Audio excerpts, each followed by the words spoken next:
Today we have gathered here to do the Navratri Puja. There were 9 times when the major incarnations of the Mother of this universe were manifested. They were manifested with a purpose. That purpose is to protect her bhaktas, her disciples, her children. This was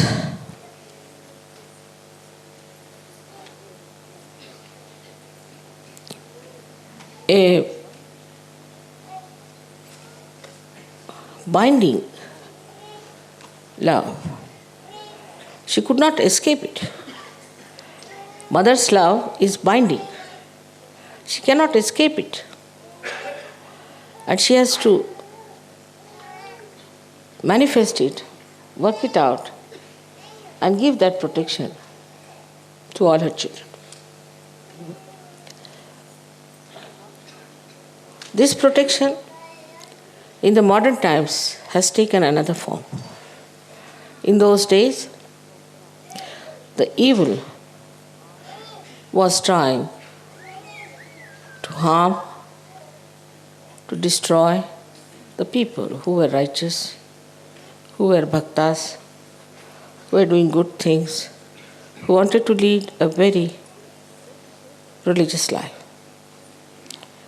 So to save them, she incarnated. To protect them, she incarnated. But they knew what was good. They knew what was wrong. And they wanted to preserve their good life, their precious life. They didn't care for money, they didn't care for power, but just they wanted their life. Means they wanted to be alive, to worship the goddess. And when they were troubled or harmed or destroyed by these evil forces, she had to manifest. But in modern times, it's become very complicated, as the modern times are complicated. First of all, in the mind, in the lifestyle, in the society of good human beings, righteous human beings, fear of the wrong has entered. Like they are afraid, say, of their priests, of their churches, of their temples, of their mosques, which are all false. They are not afraid of God. They don't believe in God. They think they have created God and they can manage God. So who is God? The way they behave, you can see clearly that they do not recognize the existence of God. God Almighty, who is a wrathful God. They are not at all worried as to what will happen to them. They don't even believe in the second life. They don't believe in the resurrection. They are very short-sighted, evil people doing all kinds of evil things. So, somehow or other, as soon as you are born into some sort of a brand. You are this, you are that, you are that, you are that. As soon as you are born. So the first brand comes onto this modern man is of a religion to which he belongs. We can't avoid it. He has to be jolly well belonging to some religion. You go anywhere, even in the passport, nowadays they have stopped it. Otherwise, they used to ask, what is your religion? And in India, if you said you had no religion, they would not give you a passport. Because you are not yet qualified evil person. Or you are not following qualified evil people. So that very simple, gullible, good people, very righteous, believers of God, developed this kind of a fear which was put into their heads by these false people. That if you don't do like this, if you don't pay money to us, then God will be wrathful.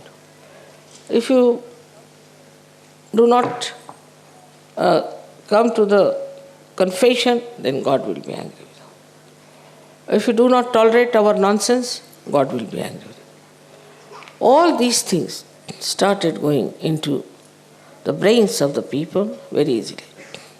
In some religion, they believe there is no sin in drinking. In some religion, they believe there is no sin in marrying many women. In some religion, they believe that you can have caste system. All is anti-God, absolutely anti-God activity perpetuated into the society by these priests who are supposed to be in charge of the religion. So the first horrible conditioning we have when we start Sahaja Yoga is this. So to start something afresh, they find it very difficult. So the first protection Mother had to render is from this conditioning. The second one is that of the country. Either you belong to this country, to that country, or to that country. And these days every country is competing with each other in all kinds of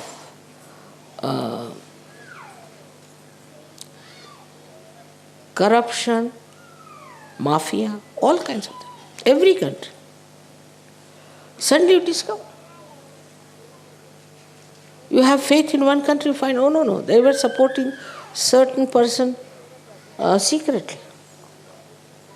So whether they are democratic or anything, there is a kind of a mafia working everywhere under some. So the so-called laws also are only for people who are simple, gullible, pure citizens, and not for the people who put those laws on them. They take bribes, they take all kinds of things, but still they are supposed to be in charge of law, doing all kinds of illegal things. Because they have made the law, so they know how to be illegal. So this is the second type of fear that is in the minds of the modern time. Then the third thing was the war. Wars after wars came in. So many people developed a kind of a fear about war. And as a reaction, they developed a kind of a stupid ego. Just, they said, to protect themselves. In protection themselves, they have built up a big ego and they are now becoming very, we should say, aggressive people. So this kind of a wider range, I should say, of fear, it can be directed into any direction, it can be directed towards anyone. Then comes is the fear of race. Racialism. Now I am told that neo-Nazism is taking its own course and is coming up like a little snake. So this is another area which is very dangerous now working on. Now in the minds of seekers, and they are seeking, they have been to many gurus, they have read all kinds of books, but they are seeking. You can, in seeking it, drink any kind of water, develop all kinds of diseases. What can you do? You are seeking after, you are thirsty. It has to be excused. And that's how they develop lots of problems, not only in their body, but also in their brain. And now it's a very delicate thing. If you tell somebody that you have been to such and such guru, he doesn't want to hear. Because for him, now the guru has become the last one. You cannot say anything against his guru. Now, when he starts suffering, then he may accept. But to take it out that guru is also very delicate. Because if you want to take out that guru, then he might be hurt. So it's a very delicate operation. Then the modern society. The less said the better. The norms of modern society are given to us by people who were characterless, like Freud, who had no sense of morality, or by drunkards, though they don't have any statues of drunkards. But most of them, if you see, the abandonment of our value system comes through drinking. And the drinking was there, but not to this extent. I mean, everybody was not a drunkard. These days, everybody can be a drunkard. And there's no shame about it. With that drinking, our value system started dropping down, and people have accepted now the normal thing is abandonment. This is another view. Formerly, the parents used to support a person if he would take to God, if he would take to righteous life, or to something higher. And if they saw these qualities in their child, they used to be happy. But these days, the other way around, the parents don't like it. As if the parents have lost everything in themselves, so they want to hold on to their children, grandchildren, and possess them. And brainless creatures, because their brain has been already washed off. There's nothing in their brains. To fight the parents also is a big problem. So this kind of a fear is also there, that my mother should not know, my father should not know this. You can say from all sides. The fear is burning like flames. And we are now here in Kali Yuga. We have started Sahaja.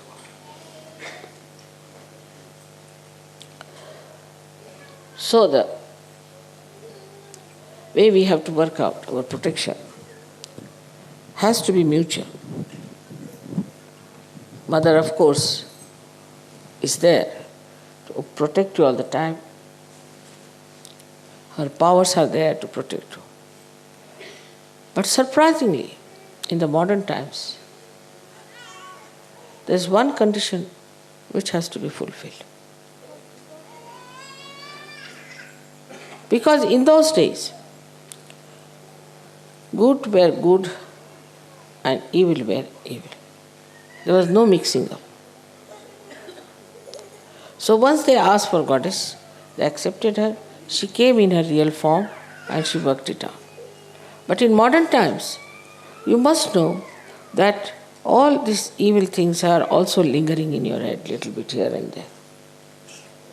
People are extremely superficial. They are very much prone to the mass attitude, fashions, things like that. Sort of their personality is not that developed as that of those bhaktas who knew they were right, who knew they were righteous, who knew whatever they were doing was correct and were standing on their legs, firm. So, the modern Sahaja is very different from the Sahaja of olden time. Because in the olden times, it was not easy to get realization. 1 in a billion or in a trillion. And they had to work very hard.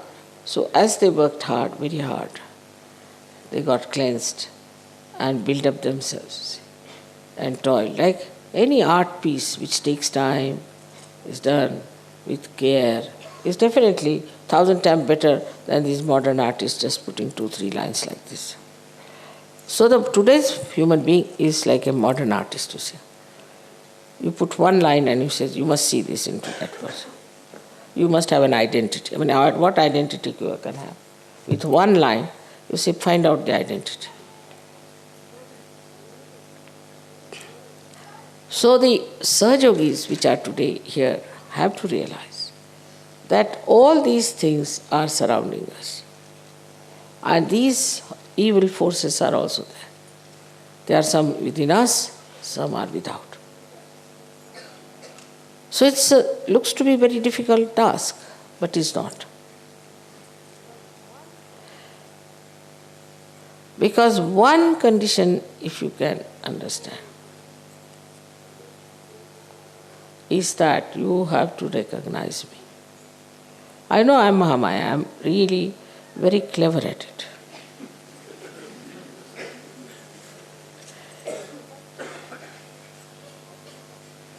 But I am truthful. I do not have crocodile tears. I cannot have.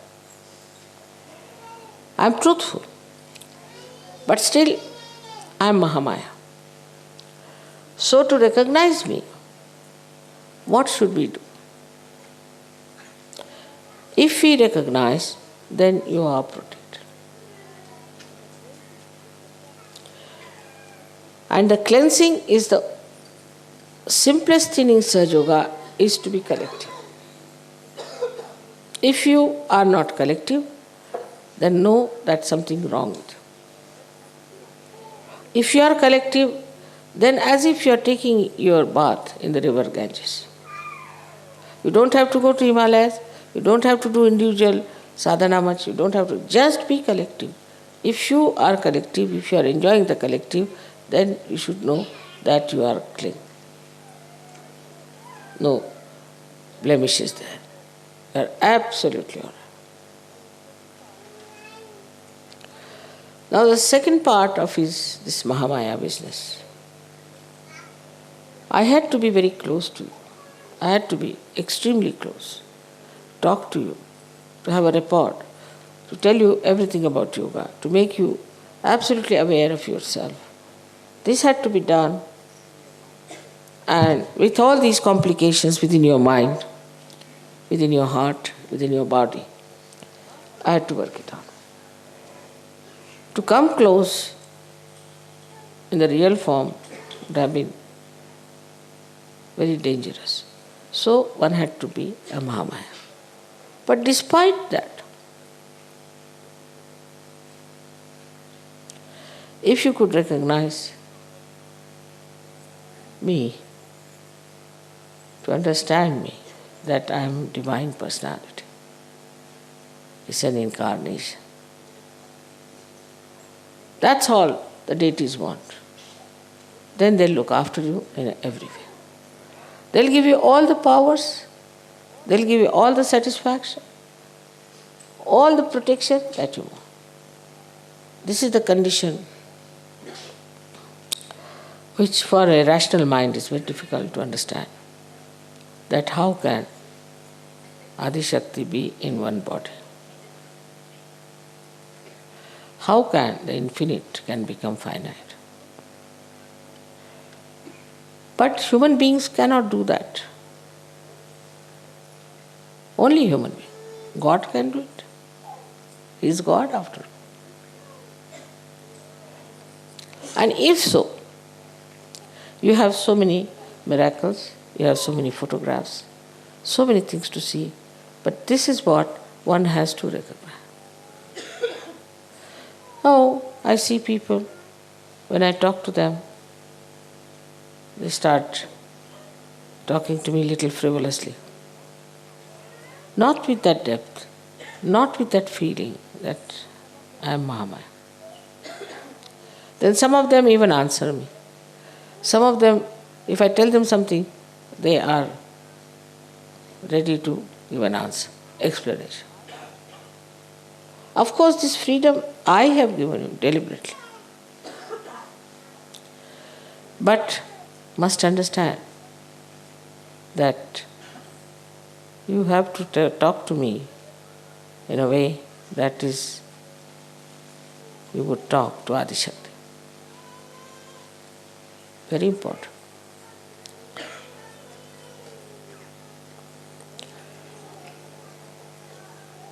Then how you behave is very important. It should not be artificial.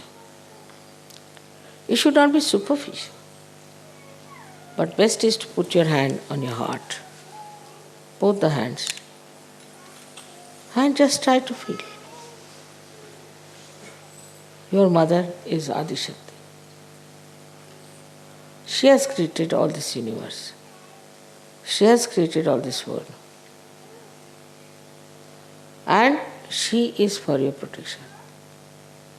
Even Sri Krishna could not protect Pandavas. They had to go in the forest, they had to suffer. But not Sajogis. As soon as I come to know about your problems, my attention can work. Sri Rama himself had to go to jungles.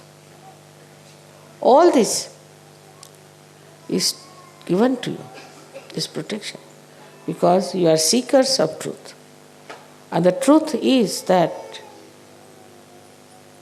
I am the Adi Shakti incarnated.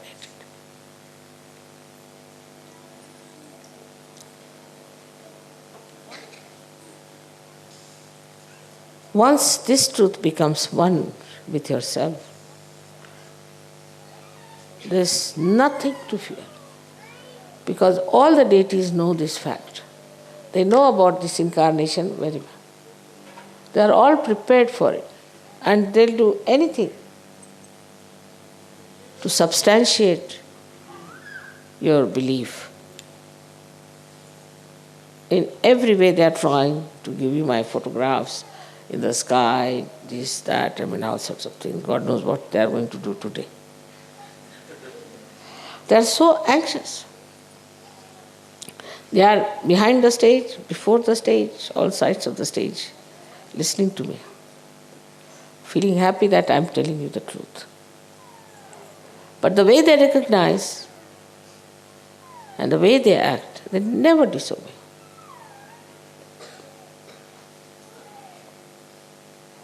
If you behave in the same manner,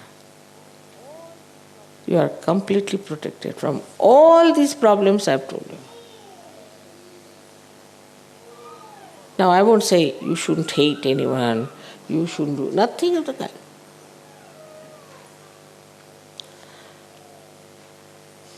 I wouldn't say you should not steal something. I wouldn't say that you make money, don't make money out of such a nothing. I don't even say don't drink, don't smoke. I never said so. But automatically, once you know whom you are facing, in whose protection you are, automatically you will do that. Automatically. You will have no fear. Once you have recognized, you will have no fear from anyone.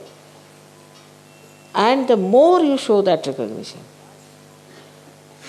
the more you realize it, you get higher and higher. Not only spiritually, but every way, mentally, socially, economically, politically. It's very remarkable that not only that you recognize me as a mother who loves you very much, but a mother who is powerful to protect you. It's very powerful. If you realize that, and if you feel that within your heart, supposing I correct you sometime, instead of feeling sad, you should see that how fortunate I am that Adi Shakti herself is correcting me. She is taking interest in me. How fortunate I am to be born at this time, to be with her in her great work. What have I done? This recognition itself will fulfill all the incarnations of Navratri. So today we are worshipping the Durga, Kali, all these great goddesses, these powers, even Radha. It was Radha who killed Kamsa, not Sri Krishna. He had to ask Radha to come and kill him. It's the power that kills.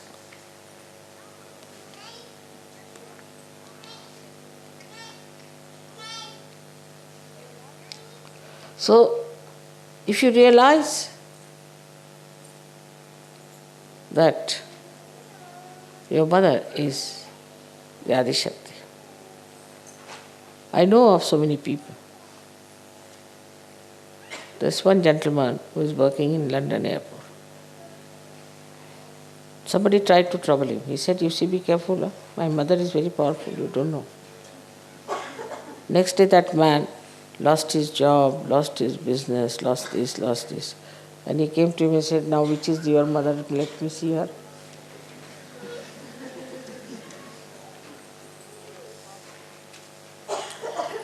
There was a farmer in uh, near Rauri. And in the night, 3 men came to steal some sugar cane. And next day they came and they said, "Which goddess do you worship?" He said, "Why?" There were 3 hefty people watching guarding your field. And we came just to, we thought better take some of this sugar cane after all. It looks so nice. And they beat us. Of course, we never got hurt.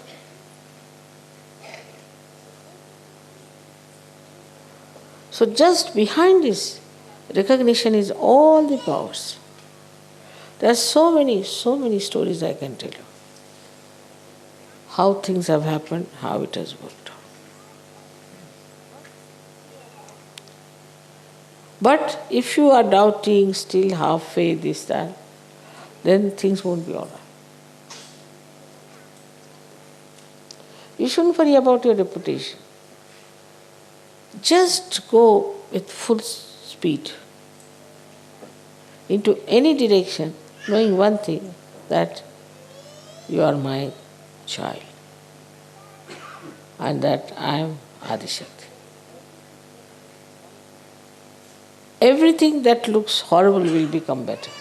We have seen it now in this France case and all that, what has happened. Don't worry about anything, just know that I am the Adishakti. That all the powers of gods and goddesses and all that are within me. And they are within me and they are all looking after. But if that recognition is not there, they are not going to recognize you either.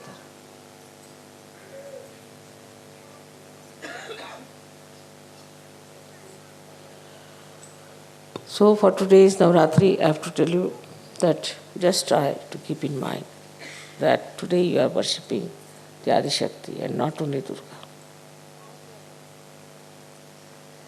And you are worshipping Durga and all these goddesses to thank them. Because if they had not saved you that time, you would have been so frightened, you would have become bad people and you would not have been here. That is why we are thankful to them for saving us and giving us this protection at that time when we were very helpless.